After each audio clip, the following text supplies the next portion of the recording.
it's worth every risk.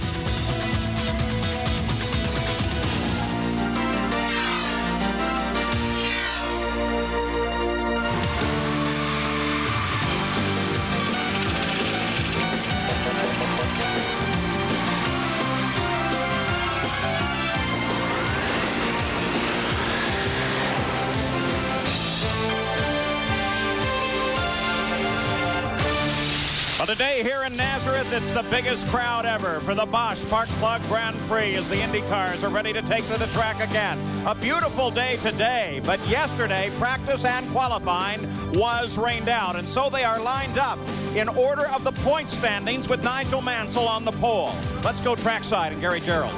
Final instructions for Nigel Mansell. Unlike the 6 other times that he started on the pole this year, no bonus point this time because there was no official qualifying session due to the inclement weather. But there are a couple of things that make Nigel Mansell a very happy man nonetheless today, Paul. Most notably, yesterday he announced signing a new multi-year agreement with Newman Haas Racing. He's going to be back in Indy cars for at least the next 2 seasons. Now keep in mind a couple of things here. Minimum track time for everybody. But yet Mansell had a test session here last month. He was very, very fast, close to the track record. He was extremely quick in the session this morning, so the confidence level is high. And even though his championship lead was carved from 35 points to 14 last week at Mid-Ohio, there is the opportunity to clinch the title again today, and along with it, that hefty $1 million PPG so Mansell bonus. is comfortable with his long-term future, but what about the near term? He still has a championship on his mind. Let's look at the points. Mansell leads now by 14.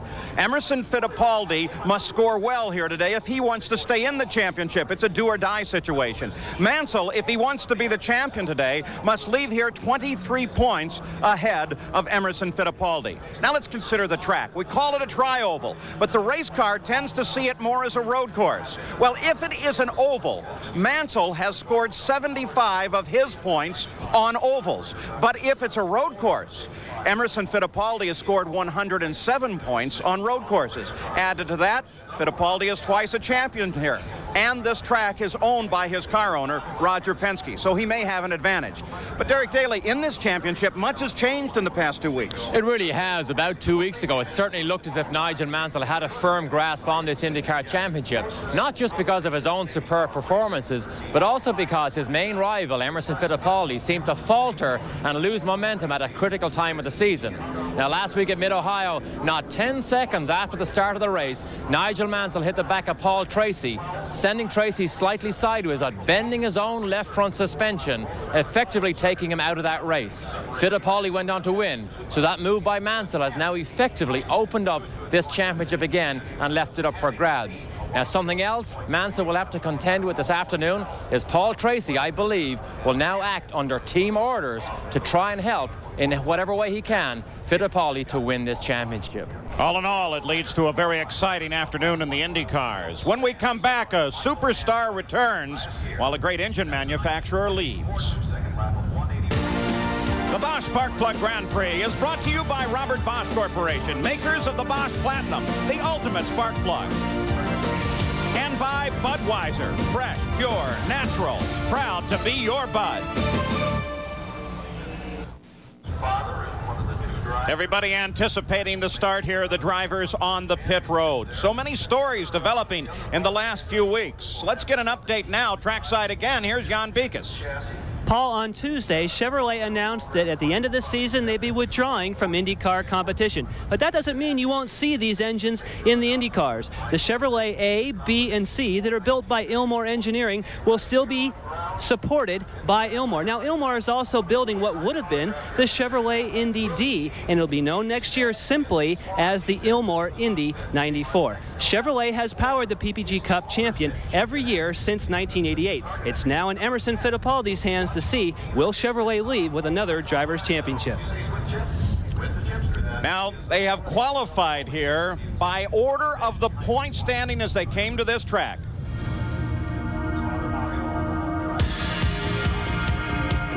On the pole is Nigel Mansell, the KMART Haviland Lola, alongside Emerson Fittipaldi in his Marlboro Penske.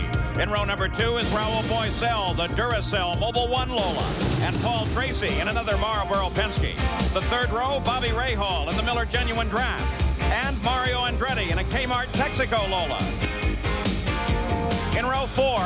Fraser Jr. in the Valvoline Lola, and Ari Lyondike in the TARGET-SCOTCH video car. In the 5th row, Robbie Gordon in the AJ.FOYT Copenhagen Lola, and Scott Goodyear in the MACKENZIE Special. The 6th row, Teo Fabi, the PENNZOIL Special, and Danny Sullivan in the Molson Lola. In the 7th row, Scott Brayton in the Amway Northwest Airlines car, and Stefan Johansson in the AMAX Energy and Metals Penske.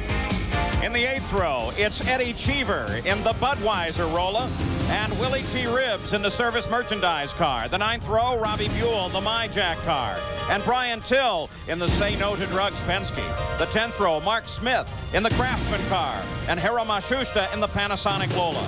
The 11th row, David Coudray in the Andrea Moda Egypt Lola, and Olivier Griard in the Eurosports Marlboro car. The 12th row, Marco Greco in the Alfa Laval Team Losi Lola, and Ross Bentley in the Agfa Rain-X Lola. In the last row, Mauricio Gugelmin in the Hollywood American Blend car, and Buddy Lazier in the Financial World Lola.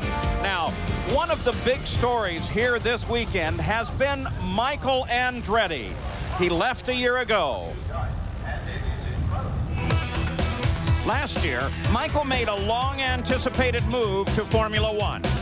It's something I've always dreamed about, driving Formula One, and as I've always said to most of you, that when I did finally get into Formula One, I did want to do it with a top team. Michael's year got off to literally no start. Clutch failure on the grid at South Africa. Then in Brazil, Carl Wendlinger moved over on Michael, leading Andretti into this horrifying crash with Gerhard Berger. There were more disappointments. But by last week's race at Monza, Italy, Michael was showing signs of improvement, capturing his first podium finish, a 3rd. But in a move that surprised many, Michael announced plans to return to the Indy cars and forego the last 3 races of the Formula One season. Now he's with Gary. Indeed he is, and we should point out, obviously not racing today, won't be driving at Laguna Seca 2 weeks from now, but the testing for the new Reynard chassis and Chip Ganassi begins in November. And Michael, the question I'm wondering, how big of a gamble, how much risk do you think you're taking coming to a team that is yet to win in IndyCar racing and going with a developmental chassis? Well, it's always a risk when you make a new move, but I have a lot of confidence in Chip Ganassi Racing. I think they've made a lot of progress throughout the years, and I think they're on the verge of hitting it right. And also with Reynard cars, you have to look at their track record. They've won in every formula they've been in, and so there's no reason why they can't win here. So it's going to take a lot of work, but I feel confident that together we can all do it. And I know that just watching you this weekend, that even though there's been disappointment in Formula One, you're happy to be back with the Indy cars. Well, it's good to be back with everybody here. I love everybody here, and it's good to be back home. We look forward to seeing you in the cockpit again. Thanks. Paul? It's not only Michael that's happy. You should have seen the fans here in his hometown when they realized Michael was coming back. We'll be back with racing at Nazareth in a moment.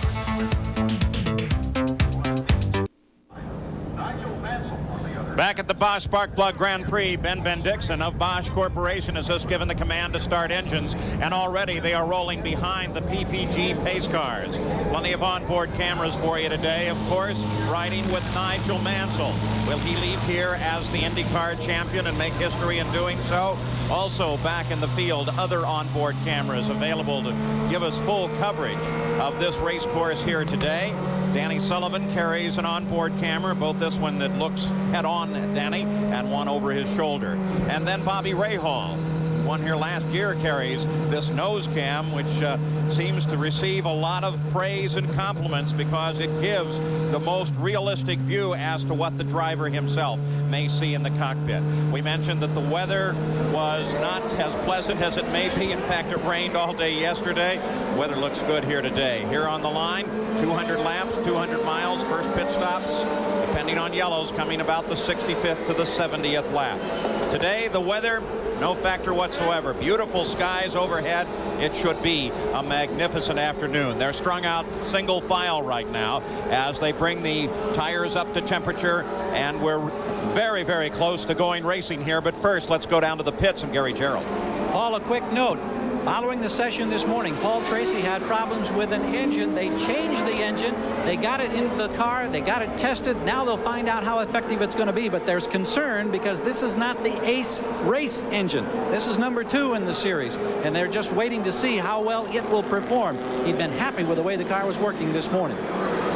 Paul Tracy seeks his position in the field during the morning warm-up, and they did have one. That man alongside of Tracy, Raul Boisel, was the fastest in the morning practice. Apparently a very light fuel load, but he did break the track record here with some superlative laps. Also, Mansell was incredibly good in the laps that he laid down. And of course, we have here one of the most unusual racetracks. Unusual because it's the only oval that we have with elevation changes. The key to success here, well, it's your ability to handle traffic. You have to think almost a full corner ahead. Top speeds over 180 miles an hour, with the slowest speed being through turn 2 at 140 miles an hour. One of the fascinating things about this racetrack is things seem to happen at twice normal speed. And can be blind in some places traveling at those speeds, especially down in the first turn. As you're turning in, if something happens in front of you, you have very little opportunity to react. Looking over the right shoulder of Danny Sullivan now as he works his way around the track. The PPG safety cars pull off, and it is now with Johnny Rutherford in the pace car. One more lap to go. One more lap to get the tires up to temperature. Look at Emerson on the outside of Mansell, accelerates. What that does, it actually brings the turbocharger up to speed, pressurizes the whole induction system, so as he has 45 inches of boost as soon as he sees that green flag. Now, if you're keeping a close count on the points, because they are lined up in the position of the points coming to this race, no point was awarded for the pole position. So it remains exactly the same as they left at the Mid-Ohio Sports Car Course. Interestingly enough, too, lining them up in the points, Derek, really pretty much reflected what we thought might be the qualifying lineup. Well, exactly. I mean, some people do lose out, some people gain. But, I mean, overall, it probably was a reasonably fair way to do it. Here's one of these elevation changes. They come from the top of the hill on a downhill run to everybody's favorite braking area into turn 3. That's where we will see lots of action today. Lights are off on the pace car as they're on the backstretch, which is also the exit and the entrance to the pits. The field comes into alignment now. These races can be whirlwinds here at Nazareth. They are magnificent and they are fast, but they also can spell disaster very quickly, as Derek already suggested. Now the pace picks up as Nigel Mansell brings them down. The yellow flag comes out. They say no start. The field will go around again. Like Fittipaldi lagged back a bit. Exactly. Didn't like the formation. The starter has control. Mansell was 2 car lengths ahead of Fittipaldi. So he said, we only have a short lap. Let's do it all over again. They come back into alignment once again. Again, it's very important to keep both temperature in the tires and keep them scrubbed clean. Though this is a wonderfully clean surface that Roger Penske has laid out here. Danny Sullivan was involved in the initial investment of this track as well. They very wisely had a local paving contractor as one of the people involved in the track when they moved it over from what used to be a dirt track to the asphalt oval and tri-oval that it is now. That warm-up lane on the inside, by the way, is an idea of Rick Mears, and a very good one. You notice it was copied at the Indianapolis Speedway this year. Now here we go. And the green comes out this time. As Nigel Mansell drops back a bit, Tracy comes sweeping around in the Penske cars, lead this race going into the first corner. Now moving to the backstretch. Mansell sits back in third. Tracy was the one that got a superb jump to go outside Nigel Mansell, but look at this. Mansell looking for any room he can on Tracy, and he's fighting with him. That's a bit of a surprise. When I saw him drop back early, certainly have no direct intent of Mansell, I thought, well, maybe he's just going to play it cozy here on the first lap. But then he comes up to challenge Tracy, and now Boisel comes up to challenge Mansell. Things happen so fast here at Nazareth. Lap after lap goes by in just about 20 seconds. But the Penske cars, as we've seen earlier this year, now commanding even at this early stage. But Boesel is giving Mansell all the trouble he needs. Light is here for third as Boesel comes up, darts to the inside. Here's the braking area that Derek mentioned, and Boesel moves into third place as Mansell drops backwards. Still in a good position to maintain the championship. This will have to be for Mansell a very tactical battle here today. The front of the field, it's Fittipaldi. Tracy runs in second. They are not challenged. Boesel looks good. You mentioned it earlier. Broke the track record this morning in this car. Did a 19.7, which was the fastest car ever around here. We do expect him to mount a good challenge to Fittipaldi and Tracy. But Mansell is lagging behind. He had trouble this morning in the practice session with a water leak in that primary car. Of course, speaking of Raul Boesel, the practice is unofficial, so even though he broke the record, he won't go into the record book as having broken this track record here. Second place, Paul Tracy. Remember, he had that disaster at Mid-Ohio 2 weeks ago, leading the race once again this year, and then suddenly off course and into the barrier. Now, Derek, at the start, we were talking a little bit about team orders and how they might figure in. Already, they're coming up onto slower cars and begin to overhaul traffic. But what are we talking about on team orders? Well, team orders will be he will help Fittipaldi by dropping back behind him if necessary. Team orders doesn't mean he would become a blocker against Mansell, but he will pave the way, if he can, for Fittipaldi to take away maximum points from this race. Already encountering slower traffic, the two Marlboro cars, and they begin a challenge on one another as Paul Tracy looks to the outside. Let's get an audio update from Jan Beekes. Paul, when you're talking about the speed of Raul Boesel, he is the most confident he has been all season. He says, I love the handling of this car. He says, boy, why couldn't we have had qualifying? I would have loved to have been on the pole. He also said, my car can go either way. I have my sway bars in the car right in the middle. If I get pushed or I get loose, I can make this car do whatever I want. You know, the amazing thing with Boesel is we watch Mansell work his way through traffic with Gugelmin just ahead of him. This morning, it was still very humid. And out of the back of Boesel's car, the contrails that you normally see in humid air at the rear of the wings were actually coming out from the underside of his car, which gives you an idea of the aerodynamics on the bottom. Exactly. Such was the downforce created by Boesel's car. Look at Tracy around the outside of Emerson. Paul Tracy makes his move to the outside, tries to use traffic, but it may not work for him this time. That's Mashusta just ahead. It does work for Tracy. He sweeps well around Fittipaldi, and he picks up the lead of the race. But at the same time, moving in is Boesel as he closes in on Fittipaldi.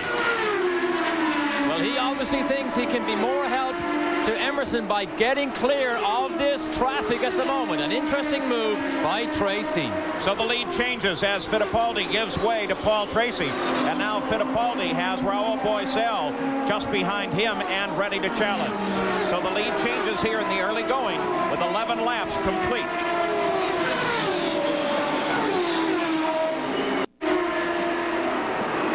Tracy continues his lead in the Bosch Park Plug Grand Prix. Fittipaldi is second. The battle is here at third place with Nigel Mansell sitting just behind Raul Boesel.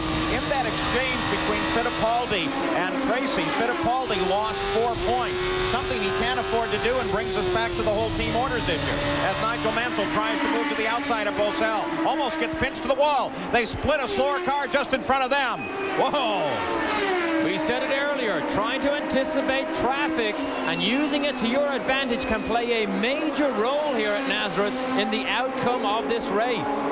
But of course, to anticipate it, you have to see it. And at the velocity differences here, sometimes you're on top of the car before you actually realize it's there. And look at Mansell as he ducks to the inside, gets cut off once again. Now he has to handle up a pass on Robbie Buell. He does, and he continues. Now his pursuit of Boesel will stay on board with Mansell.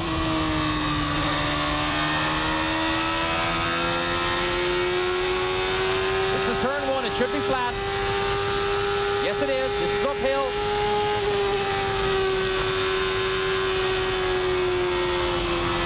Oh, look the way he reels in Boesel.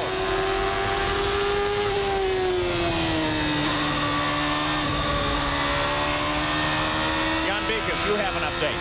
Well, when you watch these cars and you watch them diving through traffic, keep in mind that when they come right up behind another car, it takes the air away from the front wings. Most of these teams have put more front wing into the car for the race setup, but they cannot come right up on the gearbox. They have to hang a front wing out so they have downforce to keep the car so it will turn into the corners.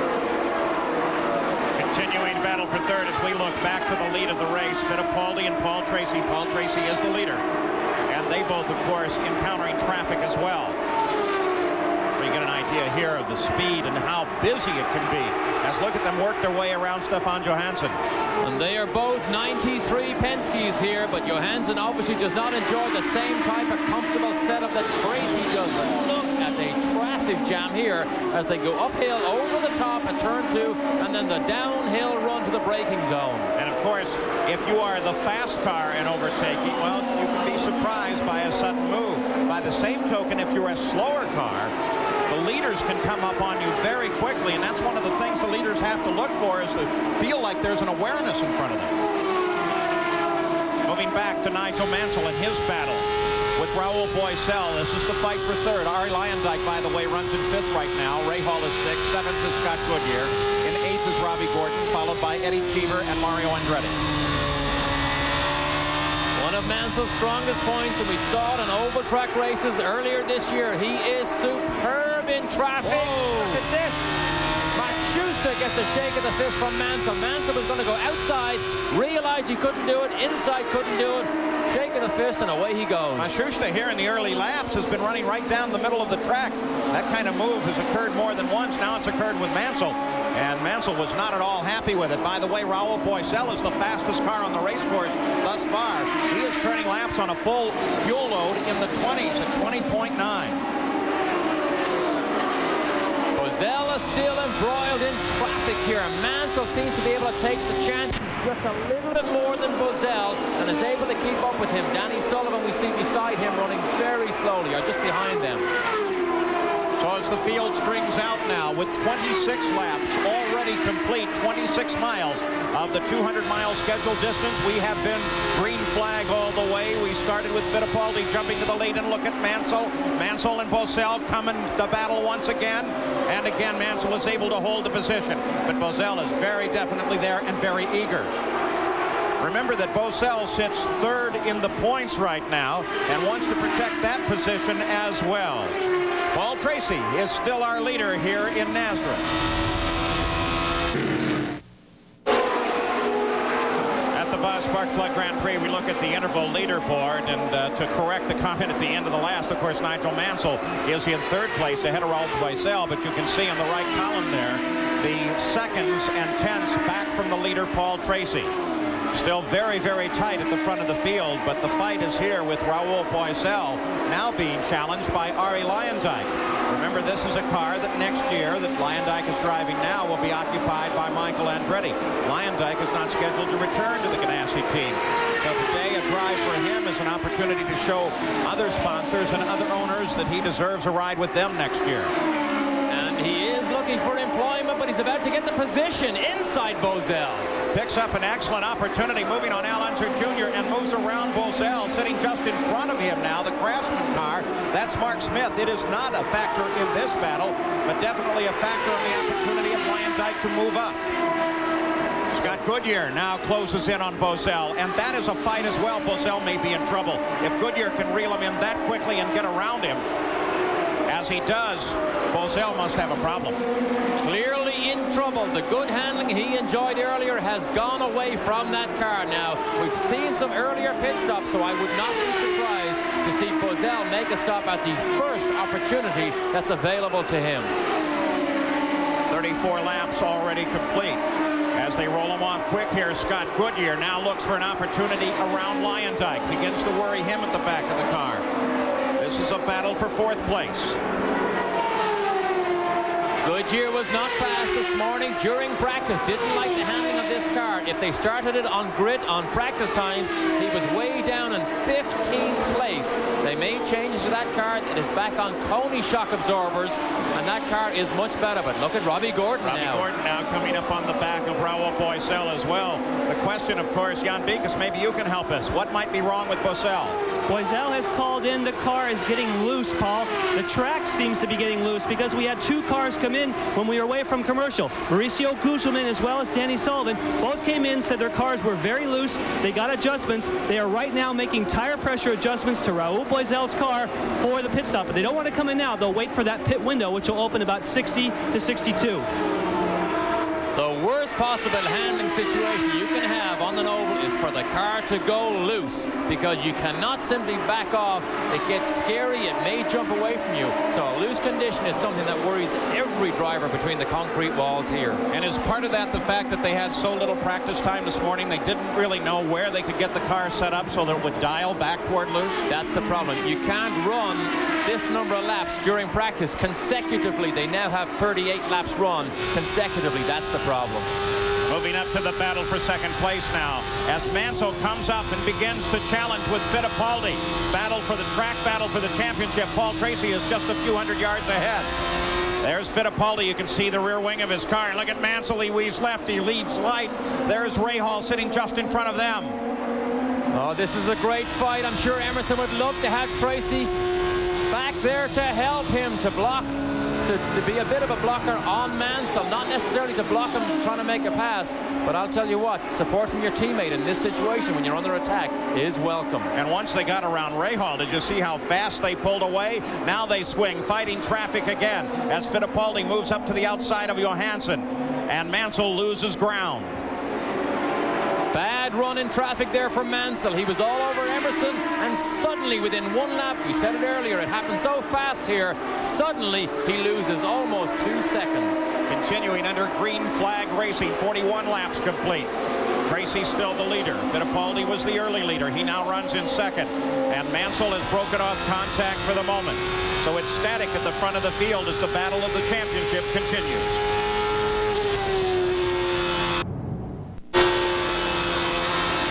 Park Plug Grand Prix, Nigel Mansell was able to mount a challenge on Emerson Fittipaldi and get around into second. Now he is beginning to challenge Paul Tracy. So here is a fight for the lead, and look at him dial inside of Tracy. The crowd comes to their feet and begins to cheer as Mansell comes into the lead. What a move by Mansell. He is so decisive. Now he's outside of Mario Andretti, his teammate. Mario. He just completely blows an identical car right into the weeds. Mario obviously is not happy with that car. We hear it is loose. That is the driver's nightmare here. He is loose. But Mansell's car is exceptional at this stage of the race. He did set fastest lap of the race at a 20.8. But the 2 Penske cars are in trouble after 48 laps. Brian Till has come into the pits because he's been complaining his car is loose. Mario Andretti just headed down pit road as well. I guess that pass by Mansell convinced him. But every time Mansell makes a pass down the front straightaway, all of the crowd just comes to their feet and begins to cheer. Let's go back and take a look at what put him in this position. Here was Mansell challenging Fittipaldi. Tries to go outside, gets a great run. Now look, from in-car down the inside under braking, and Fittipaldi has nothing to do except allow him to go by. Within 2 laps, he attacked Paul Tracy, which you see right here. Same favorite position down the inside under braking. Wasn't able to pull it off, but boy, did he get a run. Watch this here. Now watch the weaving. Look, look, look. Weaves, trying to make sure he lines the car up for turn 1. Decisive moves, passing both Penske's within the space of 2 laps. And with Mansell doing that and now looking back from his car to the rest of the field, Mansell gains 4 points and now leads by 18 points over Emerson Fittipaldi. Paul Tracy has been in and out of the pits, Gary Gerald. Indeed, and it's the same problem, Paul. The car suddenly turned loose, and they couldn't afford to wait to get to the normal pit window. They came in, they made a wing change, trying to get better handling characteristics. Mario Andretti also came in, and they did change the wicker bill, trying to help his handling woes in the early stages. The reason they come in early, they lose less time by making a pit stop and an adjustment than staying out on the racetrack hoping that you can drive around the problem. That never happens here at Nazareth. Goodyear challenges Fittipaldi and takes over second place as they work through traffic. So perhaps what's wrong with Paul Tracy's car is also wrong with Fittipaldi's car. So Scott Goodyear slides into second place, still led by Mansell. Third place Fittipaldi, Lyondike fourth, then Robbie Gordon. Raul Boiselle has fallen back to 6th now. In 7th is Eddie Cheever. Stefan Johansson is 8th. Jan Bikas, you have something further. Paul, you keep talking about what's wrong with the cars. Keep in mind that these cars were nice and balanced when the race started, but the track itself has gone to loose. All we can do from that is we can say that Nigel Mansell must have started this race with a car that was pushing. When the track went loose, now his car is perfect. That's why he dropped back in the beginning. Now he's flying. So those that didn't start with a push are now in big trouble. Also keeping an eye on the 14 car, the Copenhagen car of Robbie Gordon. He started in 9th place, now sitting up in 5th place and ready to challenge Ari Luyendyk. We saw Johansson get passed very easily by the factory Penske's earlier, and now look, he is actually faster than Emerson and looking for a way past.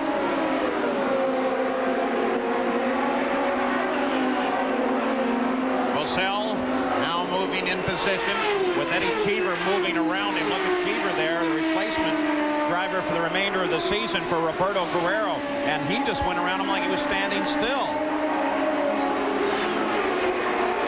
It gives you an idea how perfectly set up these racing cars have to be to get the optimum performance. If they're off either side, you don't just slow down a little bit, you slow down dramatically. That's what we're seeing here. And of course, with no practice, it's exaggerated this problem. You know, one thing that can happen here, though, is look at Goodyear. Sweeps back and forth all over the place. You want to question whether that car's handling okay? Whoa, for a driver to do that, he must have confidence in his car to so violently turn it left and right. So Goodyear obviously feels good. Well, the question I think we have to constantly run through our minds, though, as we've seen some key figures in this race stop a little bit early. They're making adjustments, but while they're making adjustments, they're also taking fuel. So some cars are going to be out of the order coming to the finish of the race. That can make a world of difference here at Nazareth.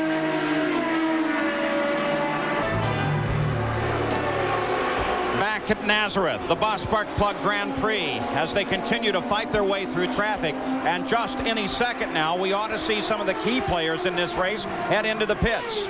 And this is a great battle here again, but earlier on, to give you an idea how fast things happen here and how frustrated drivers get, watch this. That's Robbie Gordon ahead of Nigel Mansell. Mansell tries to make the move down the inside and doesn't pull it off. Watch this. The move would put Gordon a lap down. Got the chop, and Mansell is saying to the flagman, wave the blue, move over, flag at Gordon, I want to get by. So Emerson Fittipaldi continues to run in 4th place. He needs to come up much higher than that. Gary, you have an update there. Well, just like Paul Tracy and so many others, Fittipaldi's car is starting to take on loose handling characteristics, but they're going to try to stick it out, and they're projecting lap 70 as their first pit stop, Paul. Well, that's only 4 laps away as Fittipaldi continues to try and fight with and handle this circuit. He runs alongside of Johansson now, and they continue to work their way through traffic.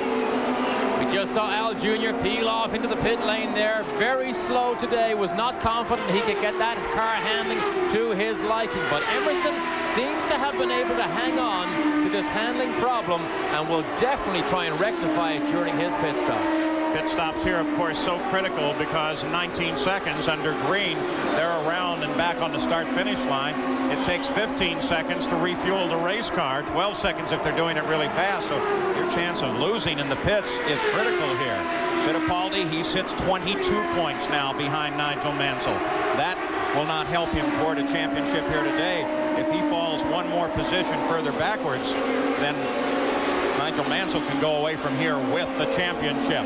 Scott Goodyear makes his first stop from 2nd place, Jan. Scott Goodyear stops it on the marks. They have no radio communication. Let's watch him closely to see if he makes any hand gestures to the crew. Obviously, everyone else here has gone loose. He hasn't made any gestures. They've made no changes in the car. He's down and he's away.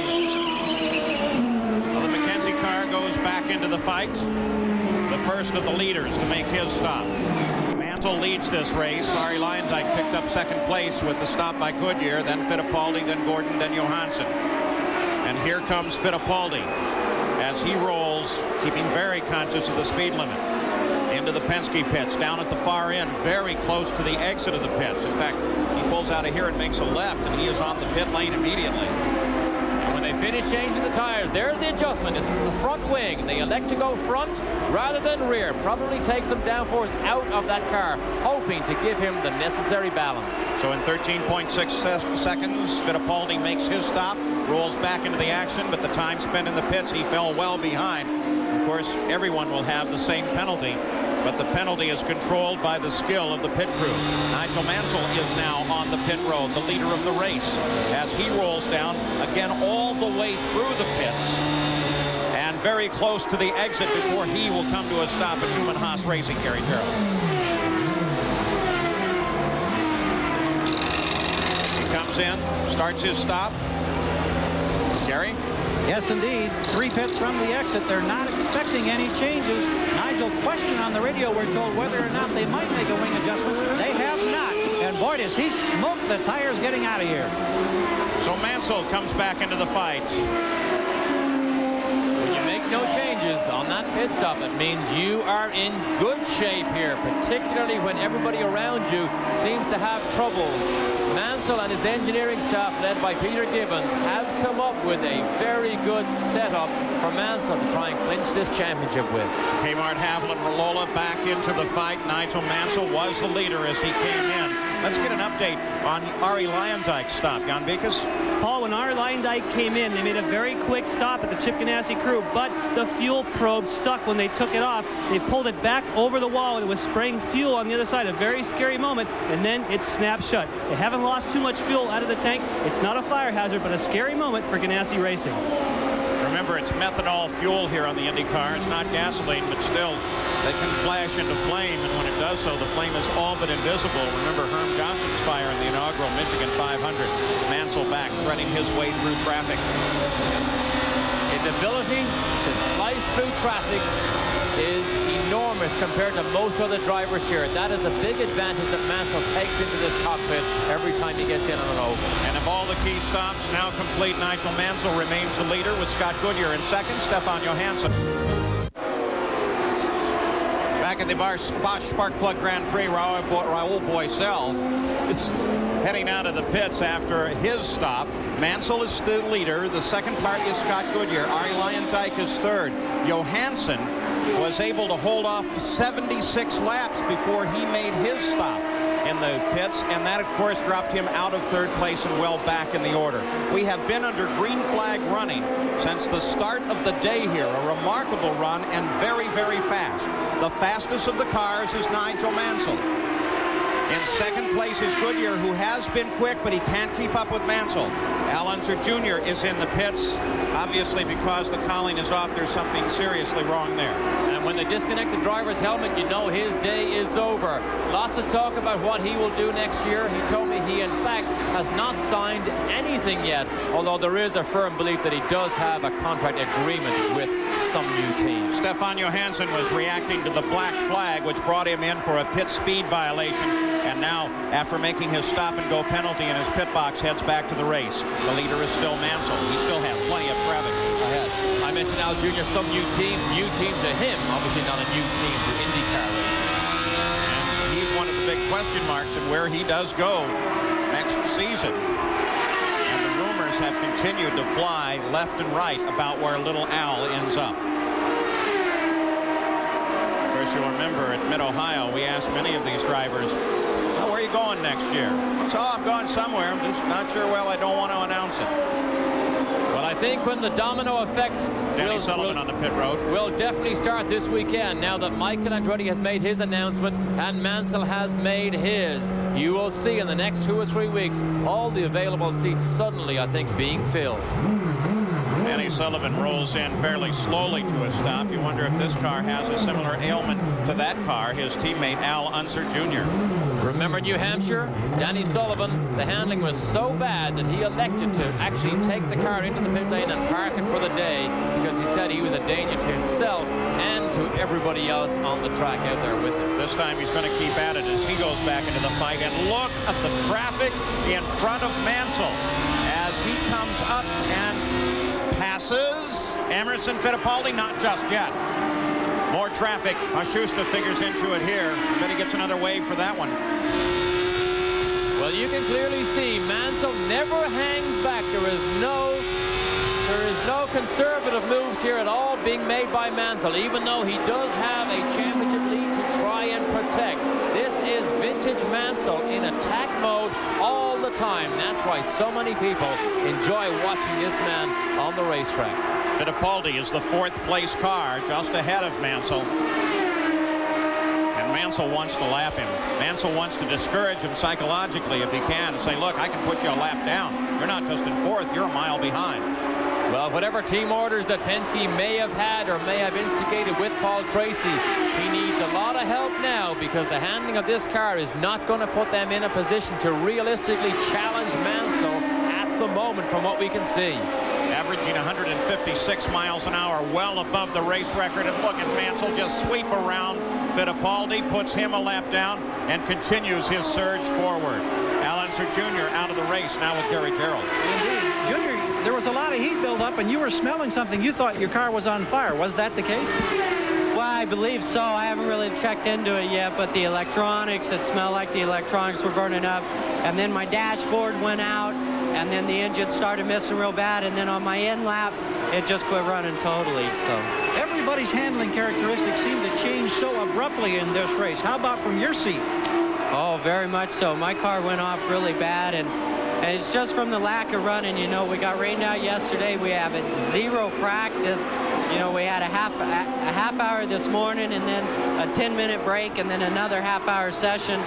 And nobody's had any practice. The track's changing an awful lot, and the cars, therefore, are changing an awful lot because of no practice. And so, really, the outcome of this race is not yet unfolded to you. Just before you came in here, they were talking in the booth about different drivers' plans. Anything you can tell us? Have you signed anything? Have you made any deals yet for 94? No. We're just trying to win the races this year. All right, we'll see you at Laguna. Thank you.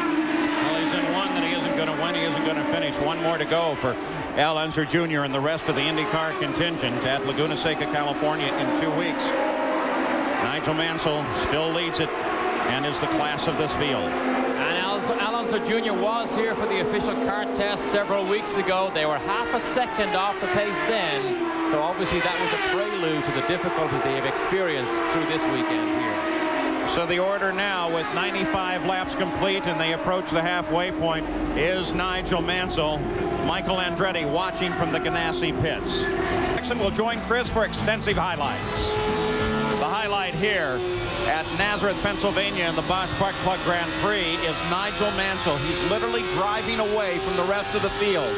Keeping pace with him, but not able to come up and close on him, is Scott Goodyear in second place. In third is Ari Luyendyk. Those are the only three cars on the leader's lap. And Mansell loves to make those moves down the... Oh, look at this, down the outside, but he threads his way, but he never does it cautiously. He just slices in and out, such as the confidence level he has in himself, but more importantly, in that car that he's in. There you saw the interval back to Scott Goodyear in second place. It sits at 8.2 seconds, and he is encountering traffic now, but traffic has been a factor for everybody the whole way, and again, we have been green the whole way. We've just passed the halfway point. We're at 102 laps, 102 miles. Robbie Gordon, who sits in fifth place, is having another great run, finished second at Mid-Ohio.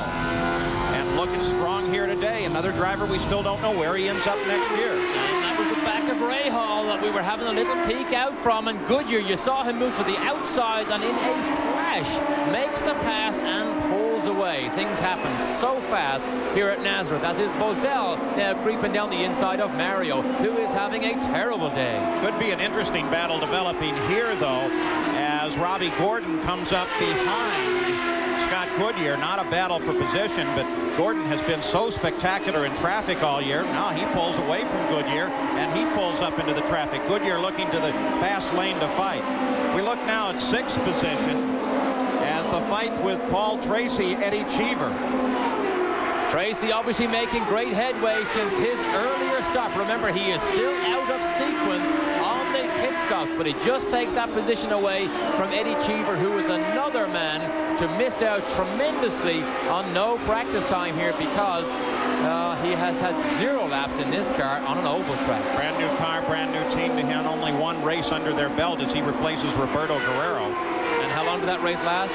2 misfiring laps at Mid-Ohio, exactly. So virtually no race time in this car at all. Backed by Budweiser, run by Kenny Bernstein. And here another driver that wants to put in the best possible showing he can here today.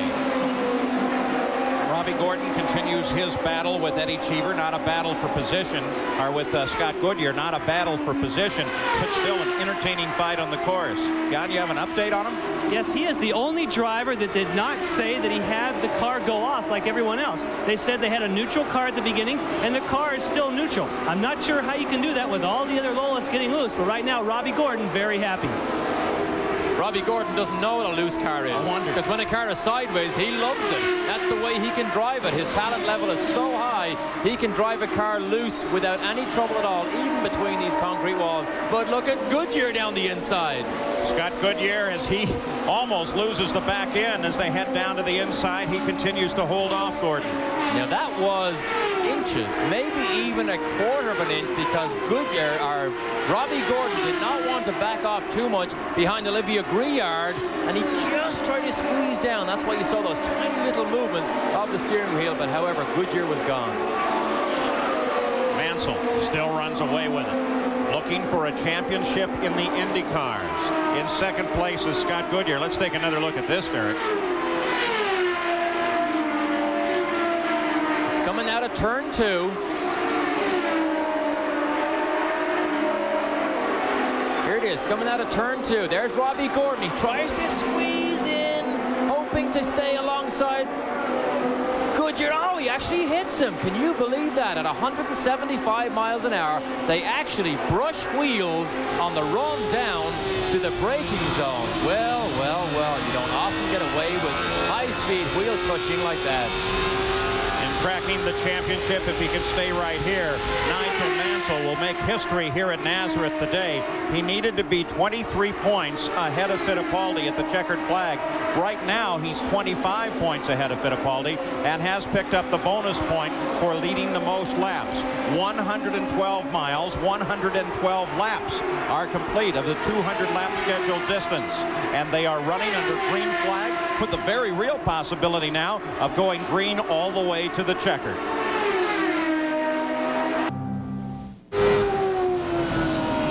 Back in Nazareth at the Bosch Spark Plug Grand Prix, Nigel Mansell continues his powerful dominance here and continues to be in a position to take the championship at the end of this day. He is followed by Scott Goodyear and Paul Tracy, then Arie Luyendyk. Emerson Fittipaldi is a full lap behind now. Robbie Gordon really on the fly coming up through this field. You look out the front end of Bobby Rahal's car. Oh, and that was Nigel Mansell that went by him. There is so little room to spare when you make some of these passes. But Mansell, I mean, he is absolutely grabbing this race by the scruff of the neck and just taking the fight straight to Emerson and trying to beat him into the ground here. Rahal runs in 9th place right now. We'll give you the bottom half of the top 10. Fittipaldi, Boesel, Johansson, Rahal, and Cheever. And you see Mansell about to put the move again on Tracy. Doesn't quite squeeze around the outside. And here's where he has to be so very careful, and look at him doing it. Giving Tracy a lot of respect coming into this. No doubt remembering what happened to him a week ago when he was side by side with Tracy in the first corner. Now slower traffic. Johansson just ahead. Boesel ahead of him. Mansell's around Tracy. Well, I definitely expected these Penske cars, because of the amount of track time they have spent on this racetrack here. They know every nook and cranny, but I did expect them to be a stronger challenge to Mansell here. Keeping in mind, as Tracy runs in 3rd place, that he is out of the order. In fact, he may have just started off. He did, and heads into the pits. So Paul Tracy drops out of 3rd place. But remember, he had that early stop, so he is out of the regular pit stop sequence.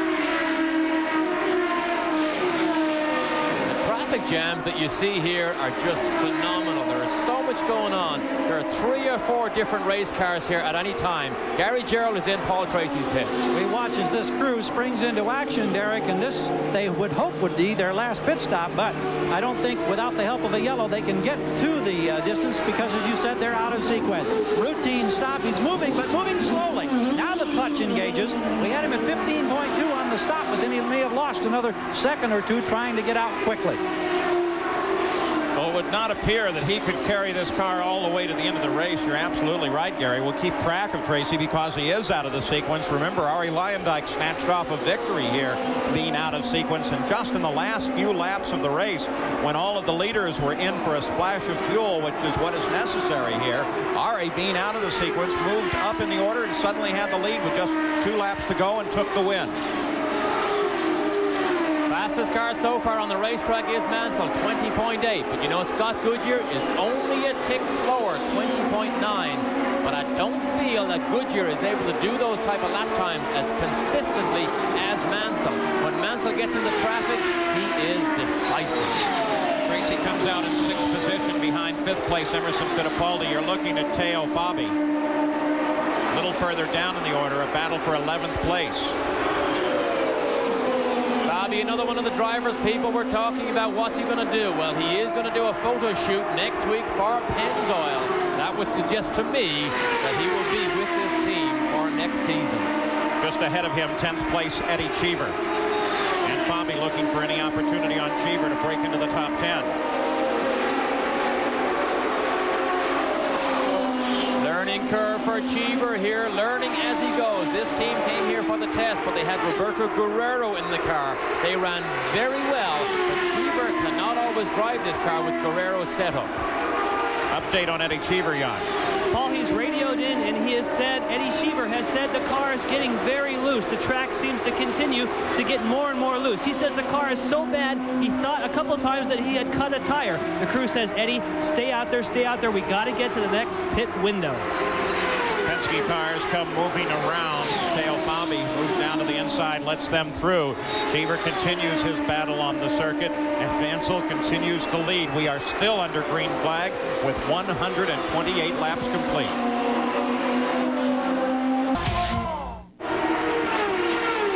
At Nazareth, it's still Nigel Mansell in front by 9.3 seconds over Scott Goodyear. Robbie Gordon is 3rd. Arie Luyendyk is 4th. And then the other contender in the championship, you see him there, number 4, the Marlboro car, Emerson Fittipaldi, as he comes up to challenge Luyendyk.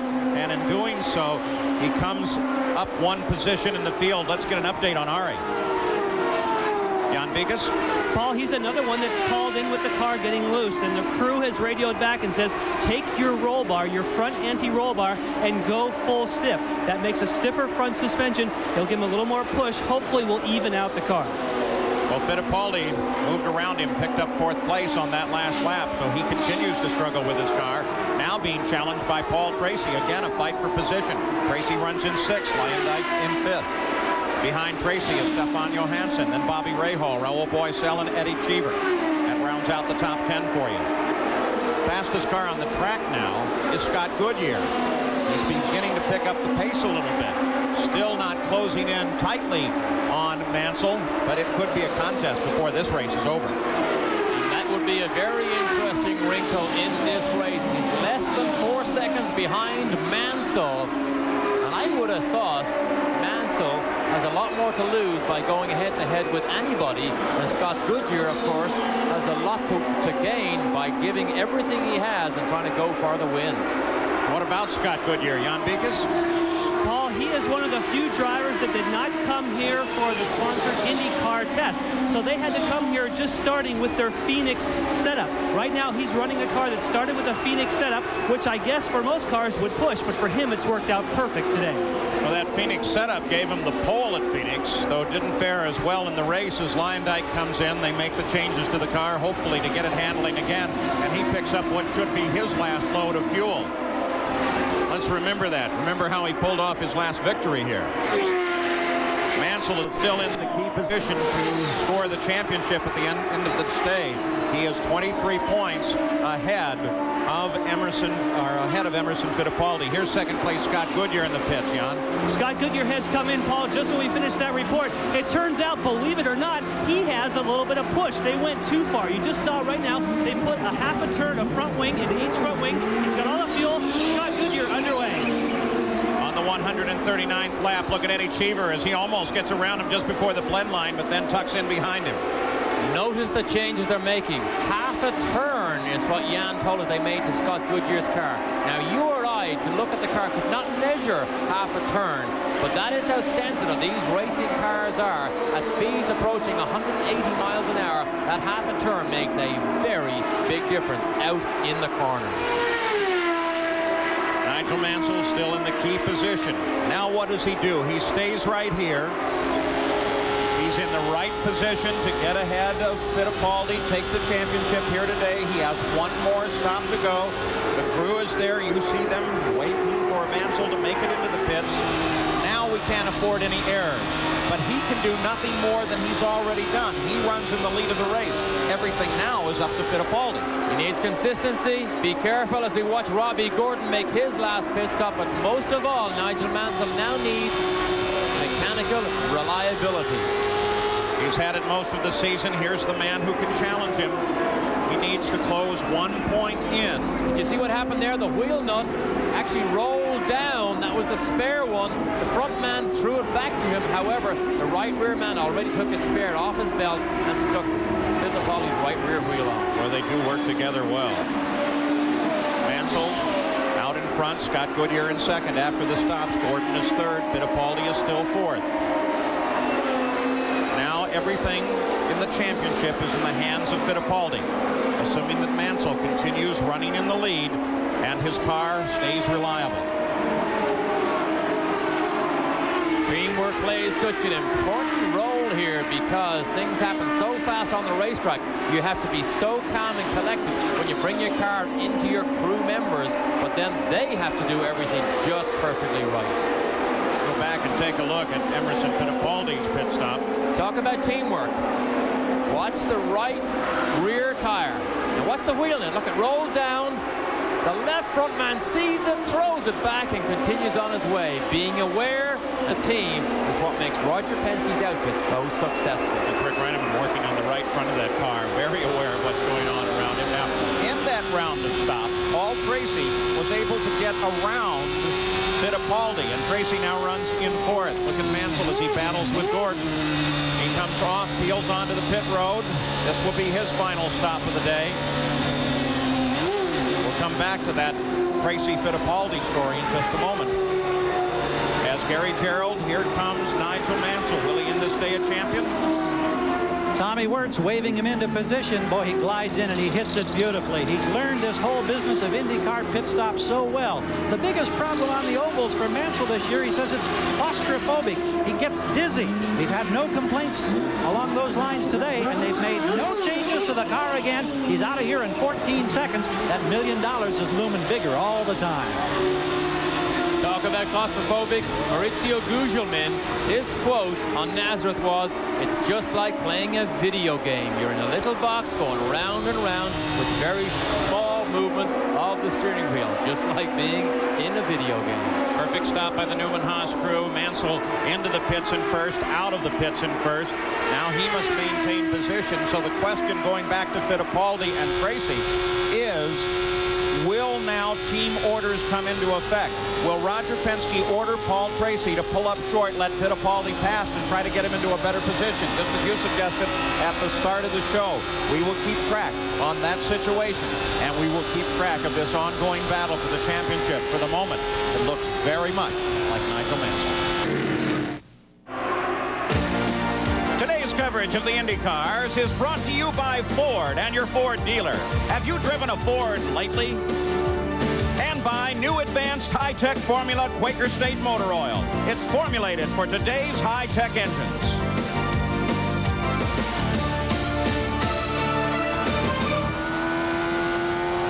Out the nose of Bobby Rahall's car as he moved around Mario Andretti. We'll take a look at the top 12 in this race with 155 miles of the 200-mile scheduled distance complete on this 1-mile tri-oval at Nazareth, Pennsylvania. Paul Tracy and Emerson Fittipaldi, the key here. Emerson needs to move up a position. Will they wave Tracy and tell him to let Fittipaldi pass? Mark Smith looking very strong in 12th place. There's a young rookie to keep an eye out for this year. He's been very strong every race he's run. Very strong. I believe this is his first oval track race. He didn't quite make the qualifying at Indianapolis, didn't make the race, but I believe this is his first oval track race. Now Rahal is in the pit lane, and he follows in Gugelmin. Johansson. No, it's Johansson. As Johansson pulls off to the first pit, Rahal has to come down well past the halfway point before he makes his stop. Both these cars, of course, out of sequence because of stops early on in the run here. Boy, look at the smoke pour off the brakes on that. Rahal, they clean out the side pods. No other changes, though. If the brakes are that warm, it means you're using them. If you're using them, it means your car is not handling well. Jan skidded into that pit at the end. Jan, how'd the stop look? Paul, the stop looked really well. We had a chance just before the stop to check in with team owner Carl Hogan. He said the changes we made on the first stop worked really well. We have a balanced car. We know we can move up from here. They were one of the last in the pit window. It's only Leyendijk we're waiting for now. So we watch Rahal. We know the situation there. Let's try and take a look at Danny Sullivan, who runs well down in this order in 20th place. May stay with this team next year, has another year on his contract. Now, let's consider while we watch Danny this championship. Mansell leads the race. He has the point spread that he needs. He's 25 points ahead of Fittipaldi at this moment. What he needs to do is have Paul Tracy let him pass, or just simply race past Tracy, and race past Robbie Gordon, because Emerson needs to finish third to stay in the hunt for the championship. Well, I don't think, well, I'd be shocked if he has to race past Tracy as this race unfolds, because I'm sure Tracy will be under orders to move over and let him by. I'll tell you what, though, Robbie Gordon won't make it easy. Well, even absent that, Paul Tracy should have to make one other stop before the end of this race. So the guess would be they'll keep Tracy out until he has to make that stop and continue to run in position. There's Fittipaldi behind Bosell, moving through traffic. Behind Bosell in position on the course, not in the race itself.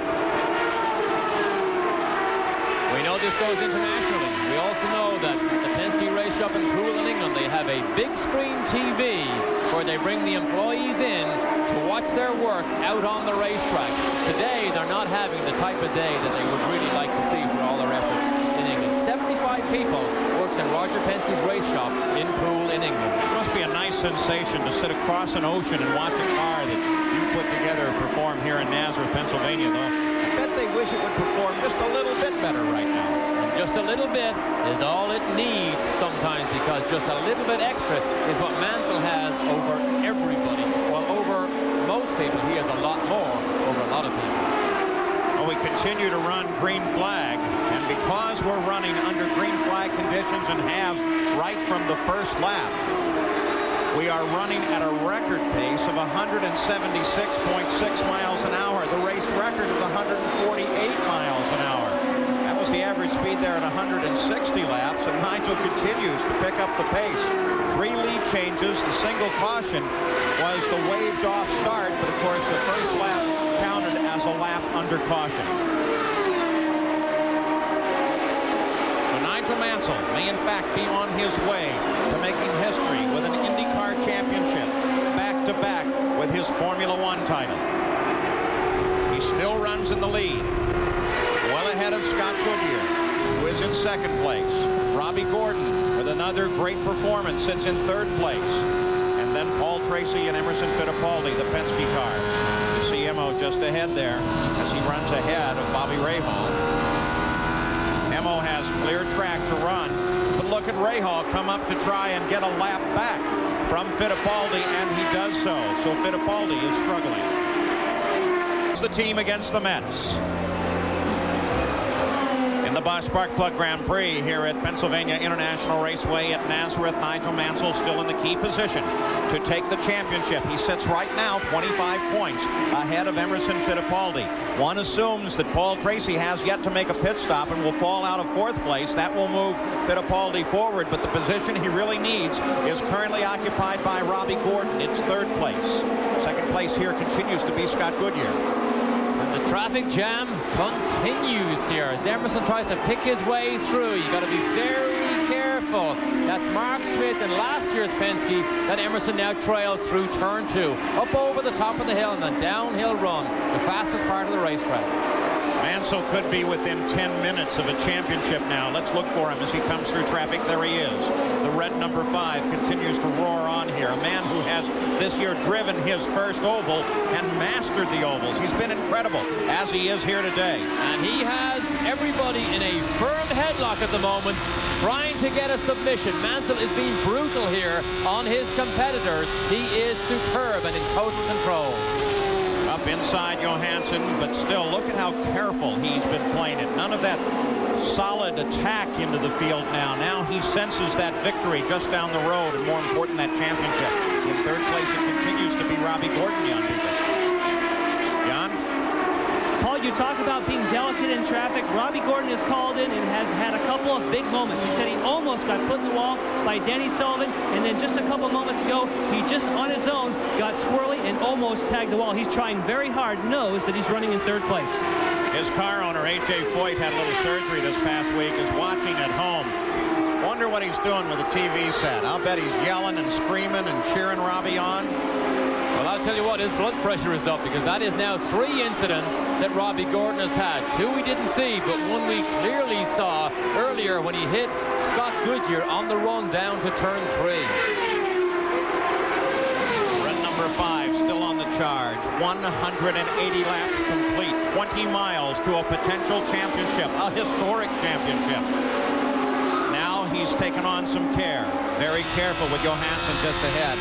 He has a strong lead over Scott Goodyear, and he recognizes the key is not the race here, though he would certainly like to win it. The key is Fittipaldi, and Fittipaldi is not in position to continue to challenge for the championship. And at Mid-Ohio, he almost dropped the ball with the incident with Paul Tracy at the first turn. In fact, he had very strong and severe words against Tracy, blaming him for that incident on that first corner. However, all is forgotten this weekend, and now we watch the display of pure aggression and raw speed and talent. Paul Tracy, will he have to make another pit stop? I assume he would. Gary Gerald, will he? That's what I thought. Just checked with 2 members of the crew, and they say no, that they've got the mixture leaned down to the point where they can make it to the checkered flag without making that stop. So what does that do to Emerson Fittipaldi's title chances? Well, I presume, Gary, that what that means is that they will want Tracy to give way to Fittipaldi and at least let him into 4th, so he'll be in a key position if something happens to Gordon. What do you think? Well, I would think that certainly would make an awful lot of sense. Maybe we can get a confirmation here. What about Fittipaldi? Jan Beekes, can you give us more? Well, they know that Paul Tracy is going to come in, so in other words, if you check with the other Penske team, they're keeping an eye. So I guess Paul Tracy will be coming in. They know that that will give him 4th position. They also know that's not enough for Emerson. They say, but we cannot catch him, Paul, is what they say. Without a yellow, we can't go any further. They're already on full rich. And what Gary's saying is that Tracy doesn't have to come in, so he will have to give way.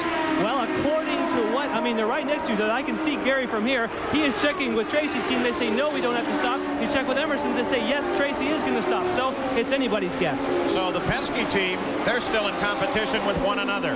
Mansell in competition with no one. He continues to lead. He still has his hand very firmly on the championship, and in 14 miles, he just could be the IndyCar champion. Scott Goodyear is the only one that can contest him for the win of the race.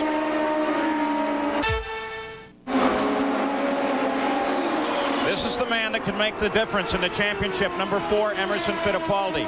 He rides in 5th place right now. His teammate, Paul Tracy, is just ahead of him. It is what he does. Now they have flipped position. Now they've flipped. On the racetrack, yes, you're right. He's actually behind him on the racetrack. But we now know that even if Tracy helps Emerson, that's not good enough. He needs a lot of help from a Mansell or a Goodyear or a Gordon. He needs either of those 3 cars to have some sort of problem or difficulty. The point I was about to make, though, is that Mansell is doing everything that he can. Mansell's leading the race, led the most laps. He can do no more. Right now, it is Fittipaldi's championship to lose. And with now just 8 laps to go, 8 miles, Fittipaldi does not appear to have any chance whatsoever. And Emerson went into this race with almost a tag team because his Penske teammate, Paul Tracy, was going to be able to support him, but the cars were not good enough. He needs a lot more than Paul Tracy's help now if he is even to have a breath of fresh air to try and grasp a hold of this championship. The race is Mansell, followed by Goodyear. They're the only two on the same lap. Then Gordon, then Tracy, then Fittipaldi. Rahal is 6th. 7th is Johansson, followed by Lyondike, Bozell, and Cheever. Teo Fabi runs in 11th place, followed by Mark Smith, Mario Andretti, David Kudrave, and Scott Brayton in 15th. Go back to the front of the field, take a look at Nigel Mansell. As now, he certainly can calculate that he is very, very close. In fact, just a few minutes away from grasping his dream of this year, an IndyCar championship. And what a remarkable accomplishment it is, as it has been throughout the year. He comes to the first race at Australia, sits on the pole, takes the win. Newman Haas Racing. There's Carl. Pretty calm, only one end of the cigar bitten. Doesn't take Mansell very long to learn these racetracks. Even when he came here for a test session, in less than a day, he was virtually down to the track record. High-speed corners and entering high-speed corners, driving down to the apex, is always where Mansell has been extremely fast. That's the benefit we see him have here now, as well as a very good car. He adapts so quickly on these circuits, especially on the ovals. He seems to love the high speed and the traffic. Now 197 laps complete. It all unfolds now for Mansell. You just got to be very, very careful, but there may be some position changes going on right behind Mansell. You take a look just back behind Mansell. Paul Tracy and Robbie Gordon are there as they continue to battle their position out.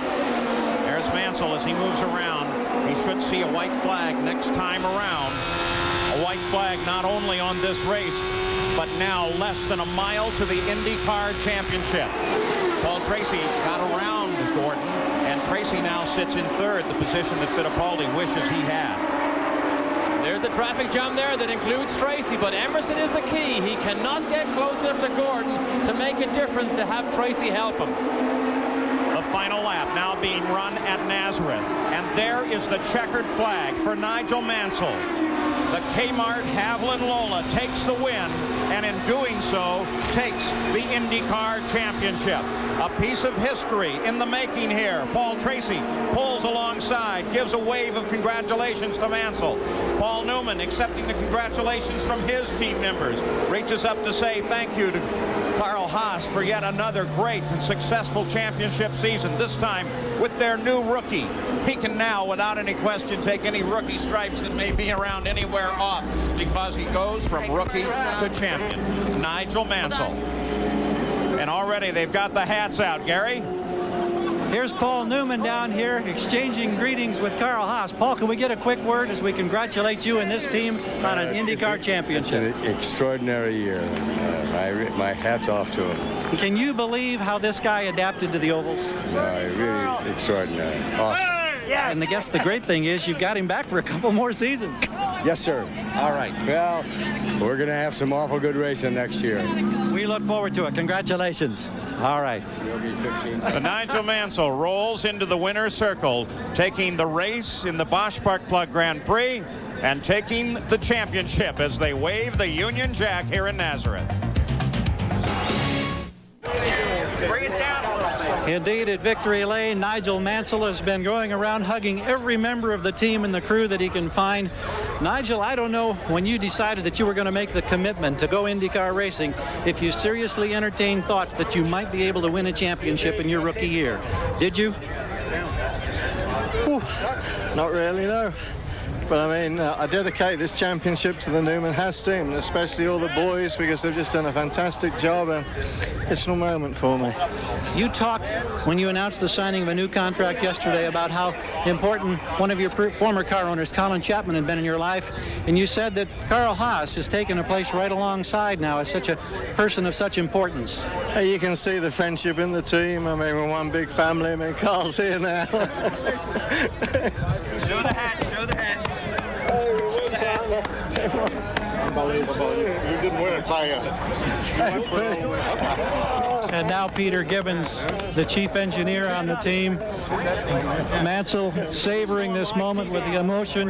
We'll try to get further comments from Nigel in just a second. You're still on TV, Nigel. The Ford Cosworth folks, boy, you talk about the emotion. And I think the thing that surprised everybody, and I want to know if it surprised you, is how readily you've been able to adapt to the ovals. It's pure racing at its best, and I mean, you saw some of the overtaking maneuvers, 3 abreast, 4 abreast. I just love racing, and I just like this kind of racing. I just forget I'm on an oval, and it's just pure racing. When you look back over this season, and there are many moments that stand out, and one of those has to be what you endured at Phoenix in only the 2nd or 3rd race of the year. Did you think at that time, with the injury, that you'd be able to come back and contend? No, I didn't. I mean, it's all credit to the Newman Haas team and all the fantastic sponsors we have, and especially Ford and Cosworth. I mean, the power plant today worked just absolutely beautifully, and you know, the Goodyear tires, and of course the principal sponsors we have, TEXACO, VALVOLINE, KMART, Energizer, all of them have just done a fantastic job. And of course, if you want your Hoovers to clean your house the best, Dirt Devil's the best. Listen to the bitch man. Now, last week, I know there was frustration at Mid-Ohio, and you worked so hard to get 1 point. And as it turns out now, that may have been the pivotal point that allowed you to clinch today a race before the season is over. Yeah, I mean, I drove my heart out at Mid-Ohio, and that's a great thing with the regulations. Here comes Paul Newman now.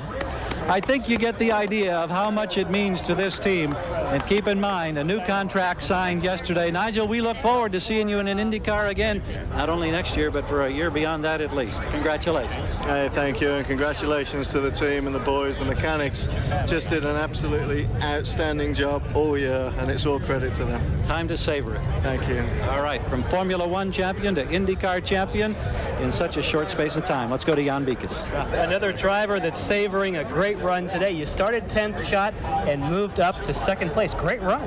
That was good. We had to make a major change after the warm-up this morning with a shortened one-day program, and car didn't work very well. Had a major push on it, so the guys in the Walker team did a great job. We changed wings. It worked for us. We needed a couple of little adjustments throughout the stops, and we just couldn't catch them. I didn't think I got traffic all that well today. But a big push really helps here today because the track got loose. Well, I think it depends on what the car has, actually, because we made some changes on that last stop, and all of a sudden we had a car that was loose, and I couldn't push it. I couldn't run in traffic, but all in all, I'm very pleased. Everybody in the MACKENZIE Valvoline team did a great job. We had some great stops, and it's nice to be finishing off the year like this. Scott Goodyear, a very happy driver today. Paul? So Newman Haas Racing wins in '84 the championship with Mario, with Michael in 1991, and now with Nigel Mansell, the magnificent rookie here at Nazareth. Well, with this record running pace here of 158 miles an hour, coming up next, which will be at 3 o'clock here on ESPN, the final round coverage from the Oakwood Country Club in the Coal Valley of Illinois with the Hardee's Golf Classic. Well, the celebrations continue, though not as big a celebration in the Penske pit. Let's go to Gary Gerald. Emerson Fittipaldi just had been on the phone to his countryman down in Brazil. And Emerson, is it difficult to explain how the championship hopes that were so bright a week ago, now that fire has been put out and Mr. Mansell gets to celebrate? Is this tough for you? Well, it's very tough, Gary. Look, in the beginning of the race, I did a great start. I was able to take the lead. The car was really well balanced, and then I started losing balance, and the car went to loose. I think the track has changed, and I'm disappointed. Nigel drove a beautiful race. I mean, he was very quick, very consistent the whole race, and ourselves, myself and Paul, were trying to trim the car for the conditions, and we're not able to be consistent. Had there been a yellow flag, and amazingly there was not, would that have made any difference? Could you have caught Nigel? No, I don't think so. I think just the way both cars were balanced was not as quick as Nigel's car. Nigel was driving beautiful race, and he was very quick, and I don't think there was any way to catch. You have to catch him next year. Were you surprised, Emerson, at how quickly he was able to adapt and win, I guess, the last 5 oval races this year? I'm very surprised, Gary, because coming from Formula One, it's very tough to drive on a short oval, and he was amazing quick on the oval. I mean, that's I would like to congratulate him. He did a beautiful job. Well, we congratulate you on making it a great championship run throughout this season. We'll see you in a couple weeks at Laguna. Thank you, Gary. All right, let's go to Jan Beekes. His teammate, Gary, is, of course, Paul Tracy, driving the other Marlboro car. Now, Paul, You now know you're third, but when you first got here, a bit of a dispute with Robbie Gordon. Well, I knew I was third. I think Robbie thought that I was way back, and I caught him with about 6 laps to go and got around him, and I don't think he realized that I was in third, so he didn't put up too much of a fight, which was kind of nice. But then you had you got to send him back to the showers, as they say. Yeah, I had to send him back to his shop, as they said. But it was a good day for us. We were quick right off the bat with the Marlboro car, and then we ran into a loose condition, and pretty much from there we couldn't get rid of it. We just kind of hung onto the car all day and just hung in there. But you have more miles here than any other driver. Why did that track go loose? Well, I think everybody was loose. I think I wasn't as bad as most people, but looking at some of the other guys, they were really loose. But it's just this weekend the track changes with weather, and we didn't get a chance to really get it set up the way we would like it. But all in all, we got the whole weekend done in one day, and it was a testament to CART and their organization skills. And I think it was a great weekend. Got a new champion, and good weekend for everybody. Paul Tracy, another one of those drivers, couldn't quite find that balance. Paul? And boy, what a difference a year makes on Paul Tracy. Look how confident he appears. Emerson Fittipaldi, they talk it over now. What could they have done? But now it is too late. Nigel Mansell has taken the IndyCar Championship. Official ceremony is just about ready to begin to congratulate and honor Nigel Mansell as the champion. But let's talk to some of the others in this fight. 4th place, Robbie Gordon. Gary? Robbie, you really worked hard. You end up 4th in this one. Now, Tracy got by there in the late stages. Did you know he was coming up and that would be a fight for position? Yeah, basically I got held up a little bit from Stefan, and I was battling with Stefan, and I couldn't get by him, without taking big chances. And I didn't know if Tracy would catch me or not, and all of a sudden we both got held up, and he made up like 6 seconds in one lap. But, that's racing. Tracy did a good job. Our car ran pretty good all day long, and we'll just wait till Laguna. Surprising that you get one of these events, you go 200 laps without a yellow flag. There's no chance to get a breather. You're in that traffic all the time. This is a tremendous workout, isn't it? Yeah, it was. It wasn't too bad, though. It was 200 laps. I wasn't tired at the end. Too bad it wasn't 400. Maybe we could go farther and get higher up on the podium. Now, any word from how the boss man, AJ.FOYT's doing? Because we know he wasn't here today. He had surgery this past week. Well, I hope he's doing okay, and I wish him well. And I also wish a friend of mine, Kendall family, a lot of luck. And, they're great buddies of mine. His father passed away not too long ago, and I just want to say we loved you. And I'm sure that they appreciate that very much. In this learning curve that you're in this season, how much do you think Robbie Gordon, the IndyCar driver, has improved since back early in March at Australia? I think we're really consistent right now. We just moved into 8th in points, and I'm ecstatic. We have one more race left this year, and we'll just try to get in the top 10 for points. And how about the plans for 1994? Any more you can share with us? Just want to win races. Wherever it may be. Paul? Well, the order of standings unofficial at the moment. Boy, look at him celebrate down there in the winner's circle. Nigel Mansell takes the win, followed by Scott Goodyear, Paul Tracy. Then you just talked with Robbie Gordon. Emerson Fittipaldi, he needed 3rd. He finishes in 5th place. And then Bobby Rahal. Looking down the bottom half of the top 12, Stefan Johansson, Arie Luyendyk, Raul Boesel. Eddie Cheever finally gives the Kingsport car a good ride here. And then Teo Fabi and Mark Smith with a fine result. 13th through 18th, Mario Andretti, not his best day, but David Coudray with a good result. Scott Brayton, Brian Till, Robbie Buell, Olivier Griard. 23 cars actually finished the competition. Willie Ribbs, Danny Sullivan, Hiro Matsushita, Ross Bentley, and Marco Greco. All of those running at the finish. Mauricio Gugelmin, and then Al Unser Jr. and Buddy Lazier falling out of the run here at Nazareth. A run that saw Nigel Mansell take both the win of the race and his 5th of the season, his 4th win on an oval, and scoring 191 points. That's enough to take the championship of the IndyCars. There is now still one more race to go this season. Paul Tracy sits back in 3rd place as Raul Boesel drops back into 4th place, and Bobby Rahal now sits in 5th. Now, the final stop of the PPG IndyCar World Series will be seen live on ESPN2 Sunday, October 3rd at 3:30 p.m. Eastern, 12:30 p.m. Pacific from Laguna Seca Road Course at Monterey, California. The first live American event on the new ESPN2, and then same-day coverage of the championship race that evening at 9 o'clock Eastern time here on ESPN. The race has been run. but there are still presentations to be made, both for the win of the race and for the championship. We'll be back to cover those. Yes.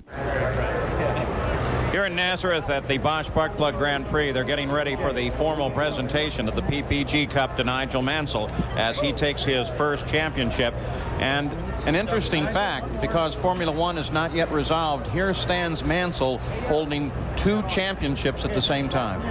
And the great thing and the enjoyable thing about watching Nigel Mansell is he wins these things with speed and style. He doesn't wait for races to unfold and begin to come back to him or fall into his lap. He just goes out and pursues it so aggressively. That's why he is one of the most popular racing drivers around the world with the fans, whether he's in F1 or now in Indy cars. And look there, you've got a glimpse of the giant press contingent. Those are all media people around him there.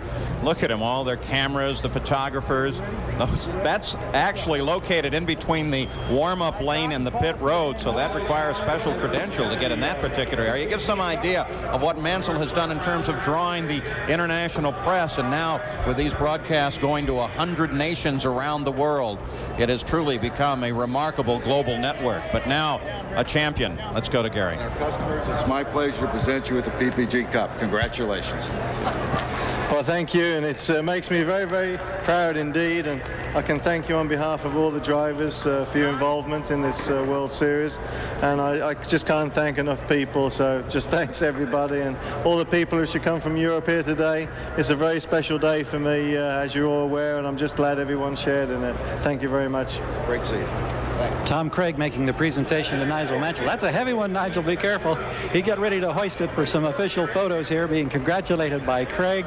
And I'll tell you what, this is just what a moment this has to be for Nigel Mansell, the veteran driver who's been through so many such ceremonies in his career, but you could clearly see all of the emotion that was there earlier today. And I think it's now just really starting to begin to take a toll on the man who went 200 miles today in flawless fashion and without benefit of a yellow flag or anything else. And look at him enjoy this moment, Paul. A man who early in his racing career broke his neck and was told he would never drive again, now stands in the winner's circle at Pennsylvania International Raceway, holding the Formula One World title and the PPG Cup at the same time. By the way, that is the little PPG Cup. That's the replica. That's not even the big one. Let's go down to Jan Beekes. We're standing by with the other half of this championship, his wife, Roseanne. Must be a very special day for you as well. It feels wonderful, and relief with a capital R. So you have done a lot of racing series. How does this feel as compared to Formula One? Just feels equally as good, and probably because it's a back-to-back championship and never been done before, it probably feels even that bit better. And it's just been a wonderful year, super team, and hello to everybody. Now, what do you feel about the people in this whole series? Because it does have a different feel than in Europe. There's a totally different atmosphere, and it's just everybody's very warm. The competitiveness is there, but the camaraderie is wonderful. Thank you very much, and congratulations. Thank you very much. Thank you. So that family will have a great deal to celebrate. Kids are in school, though they couldn't come for this race. I wondered whether or not they were going to bring the whole family up here.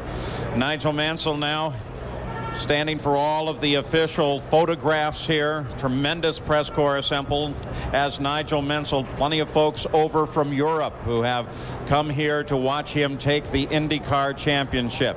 A remarkable day here at Nazareth under beautiful blue skies overhead, and definitely blue skies for Nigel Mansell.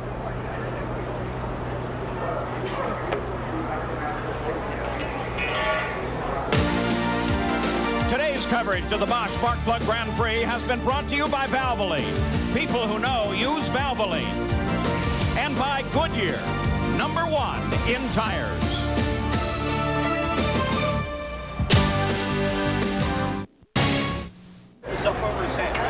We're back at Nazareth. We'll have bonus coverage of the Hardee's Classic Golf coming up at 3 o'clock, but Nigel Mansell continues to celebrate. And he should celebrate. It's a magnificent victory, Derek. It really is, and there will be lots of what-ifs in the Penske pit, because what if Fittipaldi's championship drive had not been derailed a little bit towards the center of the season, at the back at the end, the middle of the season. But Paul Newman also alluded to next year. Can you imagine what we have to look forward to now with Michael Andretti going head-to-head with Nigel Mansell? And maybe a dozen or so Formula One drivers here at Nazareth looking for a possible future here. Gary Gerald, final thoughts. I tell you, it is a bright future for this series. Of course, we've got a race at Laguna, but I look back over what Mansell's done, and if you'd have told me back in March that he would win at New Hampshire, he'd win at Milwaukee, that he'd win on the mile here at Nazareth, I would have said, you're crazy. I didn't think there was any possible way a man could adapt that quickly. My hat's off to Nigel Mansell. I'm thoroughly impressed. Jan Beekes, you've been in the cockpit of these cars as well. It's a remarkable achievement. It's a remarkable achievement, not only for Nigel Mansell, but for he and his engineer. They chose the perfect setup today. You had to start with push. They did that. It paid off for them today. So Nigel Mansell continues to celebrate here and go through the formalities of all of the photographs that will be circulated worldwide. Fort Cosworth and Lola have taken the championship, taken the victory here. A very happy Englishman. Congratulations to Nigel Mansell, who wins the race here at Nazareth, the Bosch Spark Plug Grand Prix, and the PPG IndyCar World Championship. The Union Jack is predominant here.